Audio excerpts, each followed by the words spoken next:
I'll now review some of the column actions.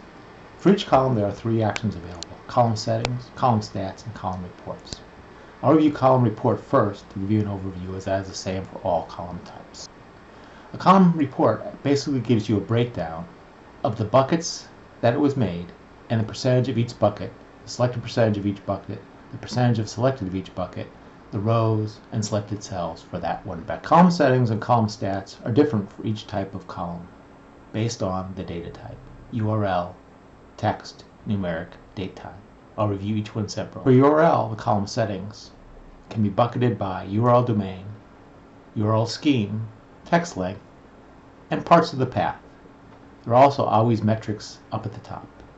I can also always override the default bucket that was applied by MatrixEase to something that I want to see. Column statistics for URL breaks down by text lengths,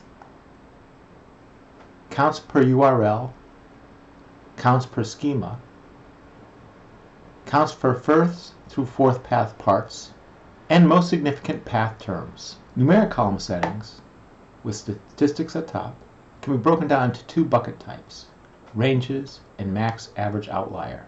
Ranges takes the entire range of the data and breaks it into equally measured buckets that you specify, or the algorithm specifies. Max average outlier buckets takes the statistical model to look at the average and standard deviation and creates buckets in that fashion. Column stats for price data show min, max, average, range, standard deviation, and coefficient of variance for all the data in the column. It also shows you the same stats for all the data that was not null or empty in the column. Column settings can be bucketed by 1 to 4 letter prefixes, word patterns, most significant terms, and text length.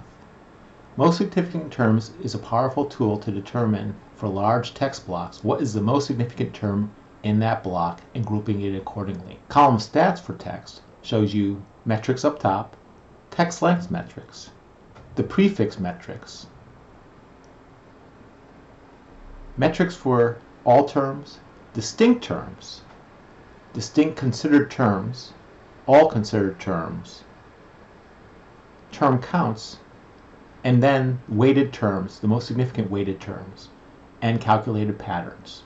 We'll get more into these details in a further video. For date-time columns, the bucketing can be 1 day, 1 week, 1 month, 1 year, 1 decade, or 1 century buckets. Month of the year buckets, January through December. Day of week buckets, Saturday through Sunday. Hours of the day, minutes of the hour, or seconds of the minute. The column stats for date-time show basically the metrics for the earliest, latest, average, the range, and the standard deviation.